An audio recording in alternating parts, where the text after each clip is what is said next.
আসসালামু আলাইকুম everyone, welcome to my মবরুক শখের খামার।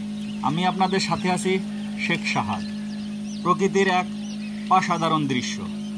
এই ইনকিউবেটরের ভিতরে ছোট্ট প্রাণ জন্ম নিতে যাচ্ছে। দেখুন, কোয়েলের ডিমগুলো ভেতর থেকে নড়াচড়া করছে। এভাবেই ধীরে ধীরে ছোট্ট ঠোঁট দিয়ে বাইরের পৃথিবীতে প্রবেশ করার চেষ্টা করে কোয়েল পাখির বাচ্চারা। প্রতিটি মুহূর্ত লুকিয়ে আছে নতুন জীবনের স্পন্দন। দেখুন, অবশেষে জন্ম নিল নতুন প্রাণ।